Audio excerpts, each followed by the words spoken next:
Okay, so this is going to be part two of this series of thoughts about Moses. And in the other video, I mentioned how it's really important to tie these things to our daily lives, and so now we're going to do that. So I'm going to flip the phone around. Here we have how it was in ancient Israel. So Moses, everybody else, okay? And maybe we could put Caleb here and Joshua somewhere around there, right? Roughly speaking, I'm not trying to quantify this, but huge difference, smaller difference, larger difference, everybody else, okay?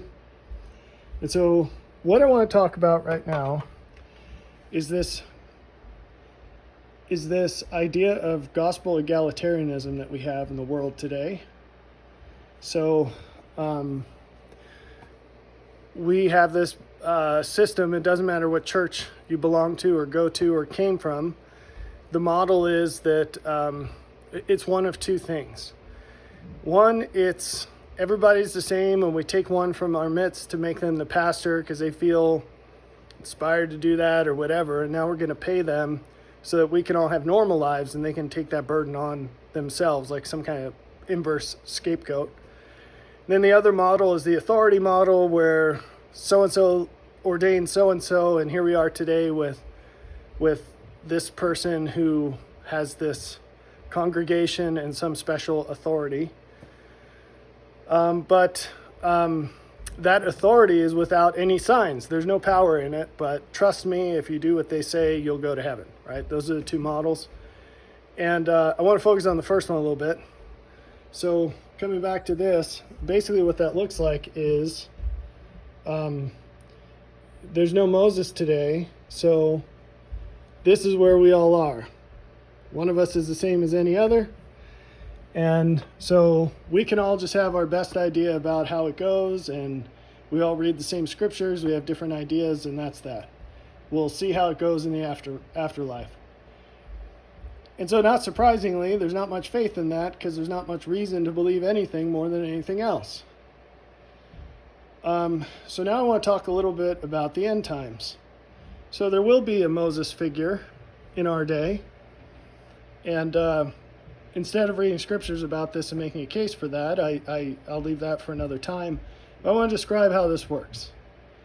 So here, I cut Moses off. Cut Israel off, I guess. Here, there was no hierarchy. I mean, you could say the priests, were here, but the fact is, it was just Moses. So, I know there's the 70 elders and whatever, but none of those people came up to anything, right? It was Moses and the people.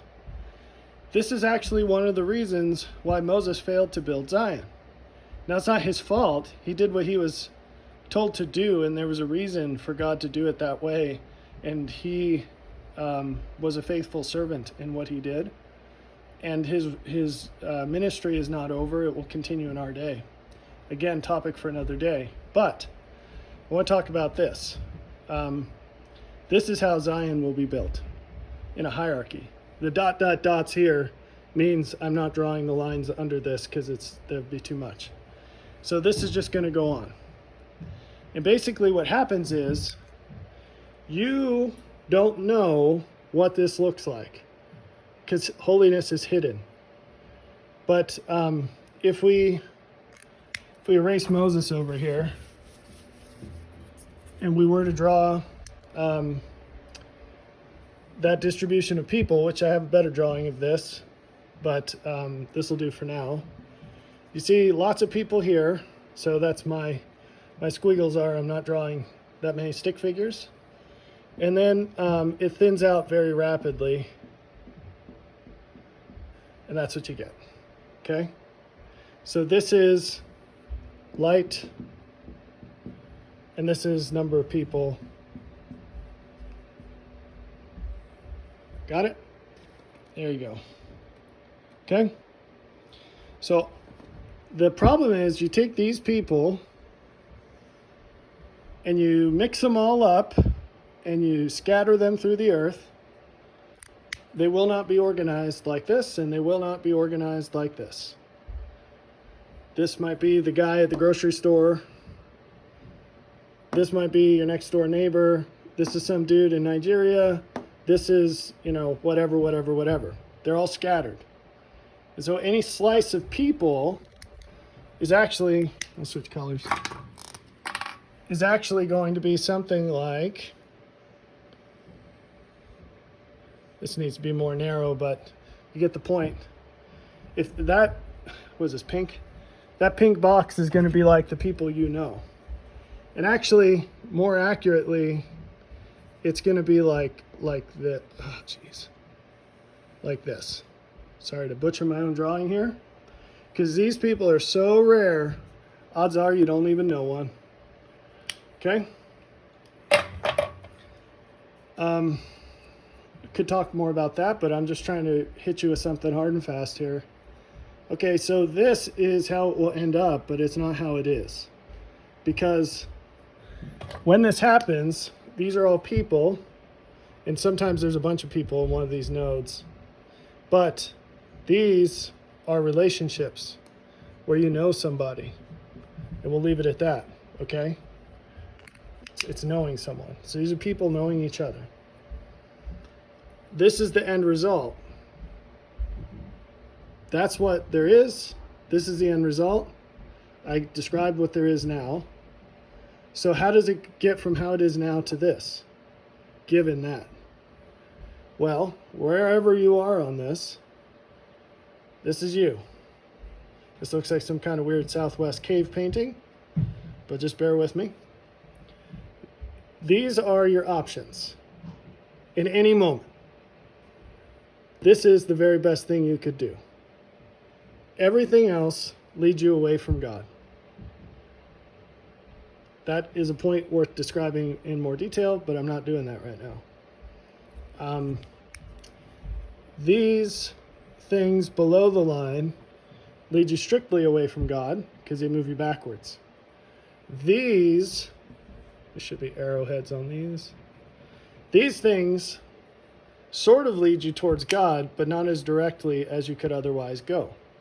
This is the one you want. Okay. In every option, you choose an arrow. Your choice of an arrow moves you around this graph. That's basically all there is to it. Every choice moves you in this. Okay? So what does this have to do with everything I said in the last video? You do not have to worry about this. That's the difference. I erased my ancient Israel. All they worried about and should have worried about was that. This guy and me. And how much am I like that guy? And how much am I obeying what this dude teaches from God? In our day, that's not the way it works. What matters is that. So it's interesting with all the end times doctrines, they're all super dangerous. Because anything, this is how risk works. Any opportunity has an equal and opposite danger, right? If you want to play it safe, you're not going to go very far. But God, being all wise, he builds in bumpers. Like when you go bowling and they put those inflated things on the side so that kids can't lose. He puts in bumpers. And the bumper is for this doctrine is this. This is all that matters. So don't worry about that. Look in your immediate surroundings and look for the greatest sources of light that you can find.